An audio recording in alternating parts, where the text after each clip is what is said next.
Hey, welcome back to the channel, and thanks for tuning in as always. Today I thought it would be fun to take a look at what synthetic RIT dye, R-I-T, RIT dye, can do to the faceplates of the Hoth Rebel Trooper. I just posted a video about my Hoth Rebels collection, and when I saw it, I just wasn't satisfied because I realized just how similar they look in appearance. And an intergalactic organization of rebels would have different skin hues from different planets. And so I wanted to see what I could do. If you follow any of my G.I. Joe content, you might be aware that I have lots of videos on custom G.I. Joes. I've RIT dyed G.I. Joe skin hues to a myriad of different types of races, and they look really cool on those G.I. Joe classified figures. So I wanted to see what it would look like on some of the Star Wars figures, and lo and behold, the RIT dye does its magic on these faceplates. So here's a selection on the turntable. Here are 7 different Hoth Rebels. Each one has a very distinct, hopefully you can tell the different skin hues that there are. Here's a basic Caucasian, here's an Indian style, here's maybe more of a, almost like maybe a Dane or something. And then down here, I've shown that these are the 2 faceplates. The 2 on the top are the stock Hasbro ones, the shaven and the bearded.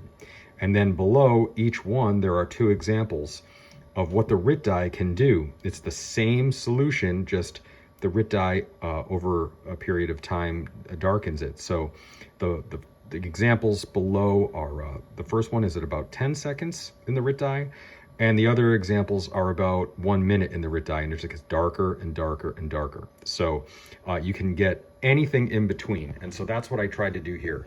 I tried to get a whole bunch of different in-betweens. So we've got all different kinds of skin hues, different maybe races or nationalities or from different planets. I even plan on doing a couple of faceplates, maybe like in a blue or in a green, almost to simulate like an alien humanoid reptoid type of thing. I know that there are different alien species like Thrawn and you know, different colored skin human beings. So I thought maybe that might be cool. So if I can ever score some blue RIT dye, I'll do some of those as well. So again, this was definitely a fun project. In total, all of these different faces only took me maybe about 30 minutes. You want to keep a tight control on it, you know, depending on how dark you want to go. Start out real easy.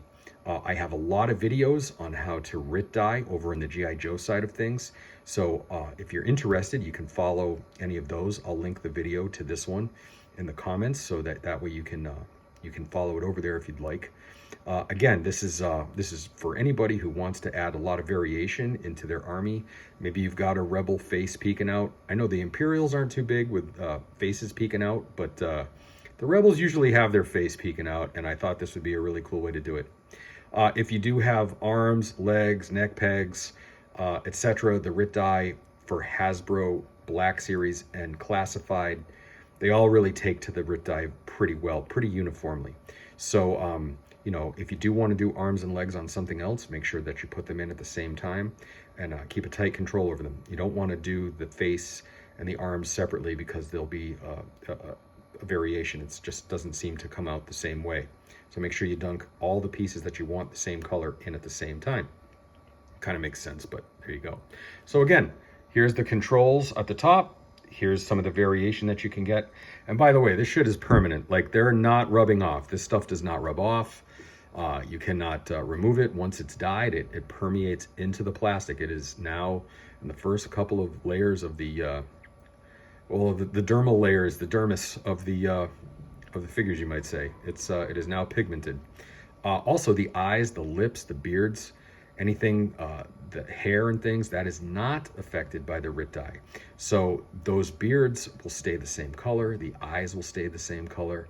So that really is helpful. I used to mask it. I had this liquid mask and I was masking everything off, and then I made a mistake. I forgot to mask it and I pulled it out, and then I realized it's all completely unaffected. So hopefully that's an easy kind of hack. You get a lot of variation. It makes you look like a really talented customizer. Believe me, I'm not. I try to take as many shortcuts as possible, but every now and then I might have a moment of inspiration. I thought this one came out good. So let me know what you think. Thank you as always for the support. And hey, we are at 300 subscribers. I can't even believe it. Thank you very much. I hope to always continue with good content, and I'll try to share all my ideas with everyone. Thanks so much.